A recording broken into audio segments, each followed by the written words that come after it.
All right, guys, we're back again with another great episode of PFREI. I'm your host, Faquan.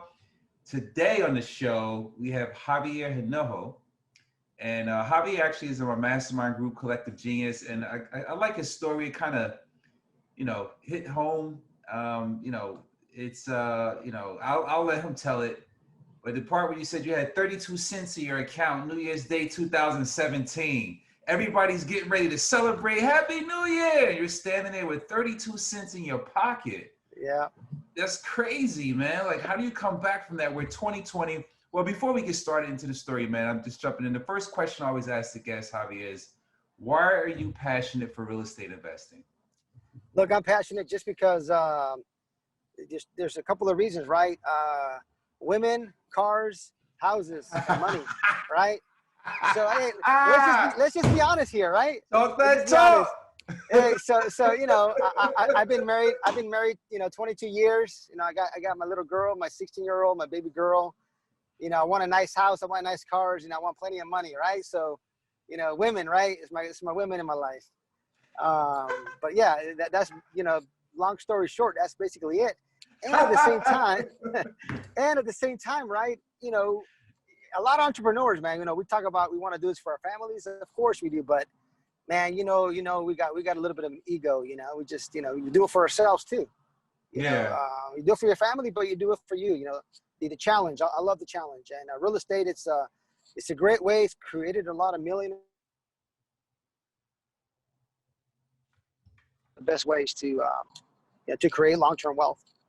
Yeah, I appreciate your honesty, man. This is going to be a great interview. I can already tell. No fluff, straightforward. Yeah. So let's jump into the story. Now, we were just talking, before we press record, we were talking about the transition that you just made. You did fix and flips, and you kind of was looking into doing some wholesales. You did some wholesales actually, and you were looking to, and you came to level up to get around people who I guess were on a different level to you, because you probably hit your plateau and like, how do I grow? I want to do more. That's right. Let's talk about that a little bit now, that transition, because I kind of actually go through that sometimes in myself, because I've been doing real estate for 20 years also. I do fix and flips, buying homes and stuff. And you just told me that you transitioned into apartment buildings or commercial. So let's talk about that a little bit as well, because I have that same feelings. I want to do the same thing, and I'm like, So yeah, share your pain with me. Why did you make that transition? I'm going to share it for you. So when I was sitting there at the Mastermind, I was sitting next to the owner of New Western, and they do like 20,000 wholesales a year. 20,000. I'm like, man, I was going in there. I was doing like 80 a year, and I felt like I was hot stuff, And I was one of the, I was the smallest person in the room, right? Compared to what everybody else is doing. Some guys doing out of Charlotte, they were flipping about 20 properties a month, like fix and flip 20 properties a month. So my wife was with me, and I'm sitting there and I'm thinking, I had just been to my buddy, Tim Brott's event. I've known him for about 3 years, same Mastermind as well. I met him before he did his coaching through the Rich Dad Poor Dad kind of network. And he told me, hey, man, buy an apartment building. Just buy one. It'll change your life. And it just stuck to me. Took me about a year later, and then I went to his event. And then a month after that, I went to Collective Genius, getting ready to scale up. And it just hit me. I said, man, if I'm going to spend all this time and energy, we were flipping, 50 plus properties a year. I already had a team going. I gotta really level up to hit the 200 a month. I just told my wife, I got to ask her first. I said, honey, look, what do you think about this? And she looked at me and she said, how much time do you need? That's all she asked, right? She's wanting to know. First thing I had to do was ask my wife, make sure if your partner, your significant other, your spouse, if they're not on board, this is hard enough. Yeah. Okay. So she was on board 100%, and that was it. I said, hey, honey, let's just quit single family and let's just do multifamily. Why? Because you can scale a lot faster, right? I had a small single family portfolio, sold it, made some change on it, and just pretty much let my whole staff go and started from scratch. That was about 10 months ago. And you fast forward 10 months, across 3 properties, we're at 343 units, right? Just value add, you can scale. just give you an example why I like multifamily. We bought a property in July, 72 units here in North Carolina. I'm in North Carolina for $1.3 million, right? Direct to seller, right? None of this broker stuff. And the very next day, the bank went out there to appraise it because we bought it cash and we're going to just refinance out. And they went to appraise it, and the appraisal came back at $3.4 million. Ooh, So wow. $2.1 million in equity overnight, right? How many single family houses do I got to buy to get $2.1 million in equity right away? No Right? brainer. No brainer. I mean, it was like, okay, awesome. Right. And then we closed a 208 unit in Oklahoma. You know, you're all in for about 8 million. It's worth like 12 in 18 months, 24 months. So, you know, just the scalability, the loans, you know, a little bit easier to get. You just have to raise more money, right? First time I ever raised money was 15 grand, and I was scared. Yeah. Right. The last deal we raised money, we had to raise 2.3 million. You know, it's not that much. Just add an extra couple of zeros, right? Just add a few zeros. Let's get into that a little bit, because you jumped around a bit, and I want to make sure that the listeners really understand how you made that pivot. So you were doing fix and flips. You know, you were came to the meeting with your chest out. Like, yeah, what's happening? I'm ready to find out some more information so I can go back and turn up. And then you come and you find out you're the smallest guy in the room. And not only that, you're dealing with a beast of flipping, and the time that you're putting into that, you're like, you know what? I'm getting burnt out. I want to make this transition to scale. But it's not easy. Like you just ran through that, like, okay, I sold this and I went and bought this building and now I have this. What challenges did you go through, Javier, in that transition? Come on. I know there was some challenges, learning that property management part and all that other stuff. So the biggest thing is trying to get your first project, right? So my mind was late September is when I switched my mind. I said, okay, I need to buy apartment buildings. I'm going to have an apartment building by the end of the year. I didn't know how, I didn't know what, I didn't know nothing, right? But then I was able to got my 10-year-old back there, guys. And I'm driving my 19-year-old's brand new car anyways. So, you know, just visualize, right? I started making phone calls, connecting everybody I knew. And my buddy Jennings had an apartment building in South Carolina. I was like, hey man, I need some help with this. I said, what can I help you with? I mean, whatever I can do, if it's raise money, sign a loan, do construct, whatever it took, right? I had to pay my dues all over again, you know, so I can learn, right? Kind of get the feel of it. It's brand new asset class for me. And that's basically what I did right away. At the same time, I didn't have any more flips coming, right? So it doesn't pay. Like it doesn't, you know, it's, how do I say it doesn't pay? It's a slow pay, I guess I would say. Yeah. On a flip, a wholesale, you're making money right away every month, right? Apartment building, you can take a little while to start making your money, but when you make your money, it's worth it. Now going into 72 units, boom, you got the first deal, 72 units. Did you keep the management in place? You had to go through your due diligence criteria, see if you had to move management around. Oh yeah, it's the whole process. There's a lot of challenges in that, right? Yeah, it's a lot. It's a lot. We have like a whole structure on our like a Monday.com. It's a project management software. There's probably like 150 items you got to check off on.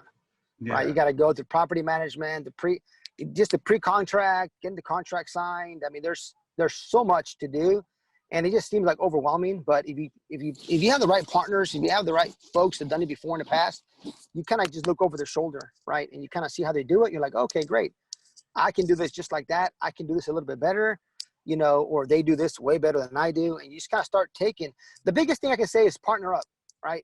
It's super hard to do it on your own unless you have unlimited funds. You got to partner up with folks that are already doing it and just kind of learn along the way. Maybe you get a small piece of the pie at the beginning, but you know, moving forward, you get a big chunk of the pie. Right.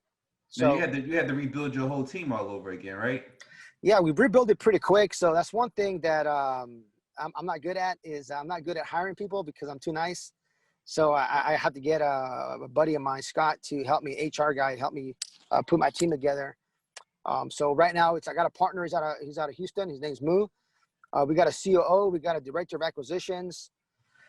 We got somebody in dispositions. We got an IT/systems person, a sales manager, 3 sales folks, and we just brought on a accountant. You know, a full-time He's got some commercial banking background, That sounds finance like guy. a lot of payroll there, bro. Oh yeah, it is, right? So we brought him in, right? And give you another example. So as we're growing, right, trying to keep the flow coming, deal flow, making sure that bills are getting paid. We don't hire anybody unless we have a year's salary in the bank, right? That's one thing I did from the very beginning. I said I'm not going to hire, director of acquisitions until I have his 1 year salary in the bank. So everybody we hire, 1 year salary automatically in the bank. Is that the right way to do it? The wrong way? I don't know, but it works for me. I feel pretty comfortable. I don't have to worry about them, for a year, right?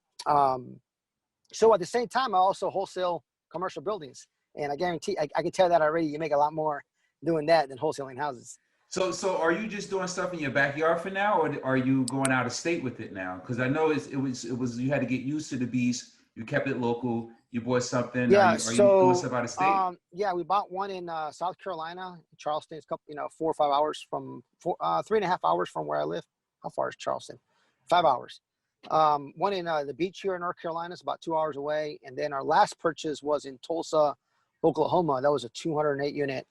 And that's in Tulsa, right? So that's what we got. We got a 116 unit, actually mobile home park in South Bend, Indiana. That thing's a grand slam deal, is worth about $4 million. We're picking it up for $900K. And then we have another 336 unit somewhere in the Midwest we're going to close next month.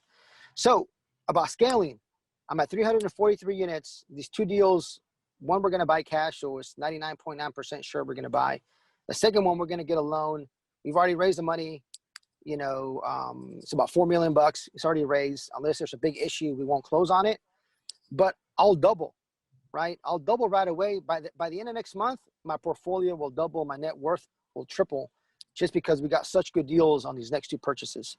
Wow. So that was the best thing that happened to you, coming into a room and discovering something different and then taking action.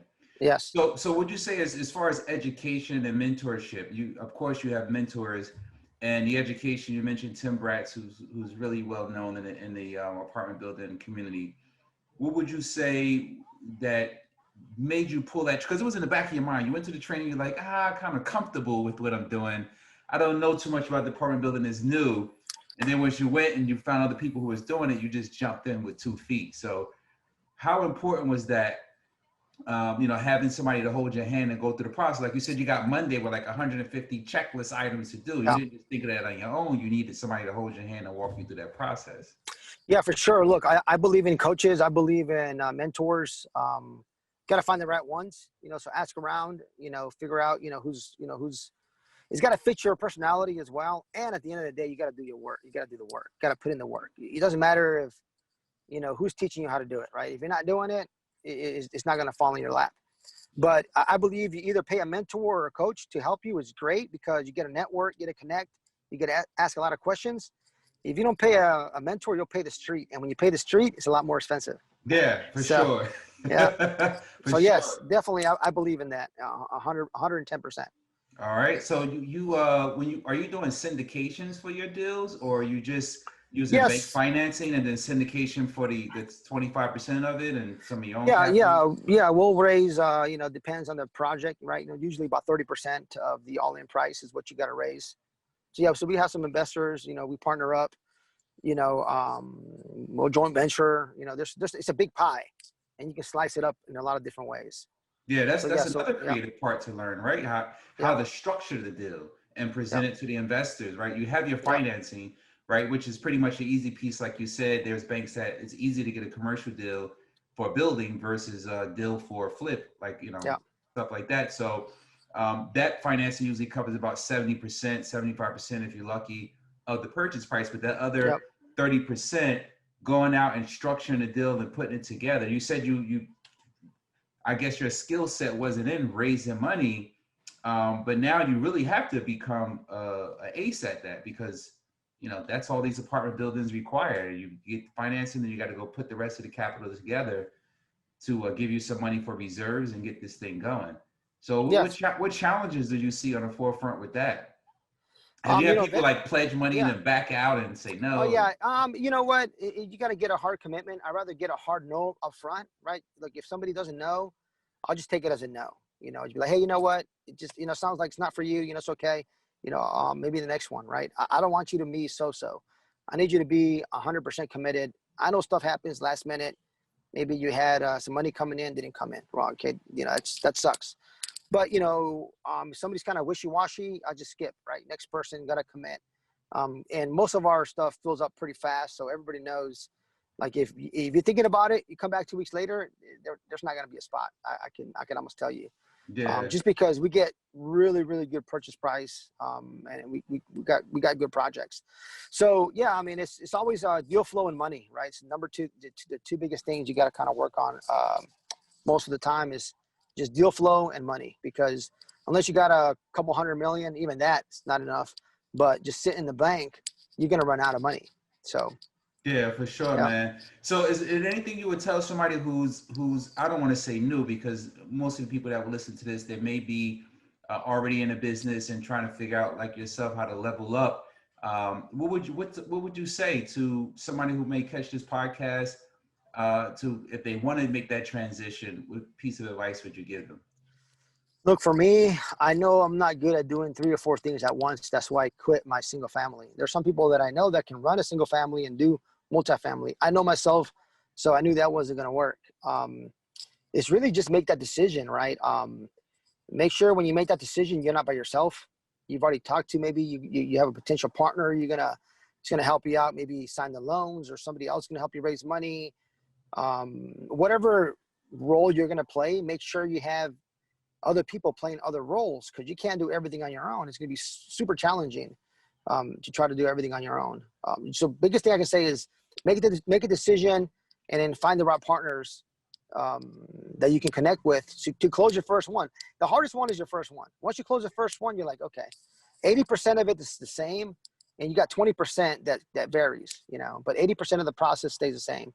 And there's about 20% that just varies on deal to deal basis. And if You know, we've had, yeah, go ahead. You've had what? No, because we've had a couple deals that fell through, right? That we paid, you know, cost you money. When you get into multifamily, you start spending 10, 20, 30, 40, 50 grand on due diligence, and you don't close. You don't get that money back. Yeah, so, that's for sure. Yeah. That's for sure. I was going to tell you, if you had to start all over again and you needed guidance and training and education, who's the top 2 people you would go to? If I was going to do multifamily, Yes. I got to go with my buddy Tim Bratz, just because his style, my style, it really connects, right? There's other folks that do multifamily that don't have the kind of same style. They buy more like turnkey buildings, you know, stable buildings. You know, this is like a value add. I mean, you know, we got to get a good discount, right? We got to, just like a single family, buy it for 50K, put 20K. It's worth 100. The bank gives you 80, right? You know, that's kind of the same model on the multifamily. It's extremely, extremely hard to find a deal like that, but that's the kind of model that I like. You know, I don't really know or try the model where you kind of buy almost a stabilized building in, say, Dallas, Fort Worth. You can make money, just got to wait a little while, or you got to sell it in 3, 5, 7 years to make the returns for your investors. For me, that's not long-term wealth. That's just flipping long-term. That's like a long-term flip. Right. Yeah.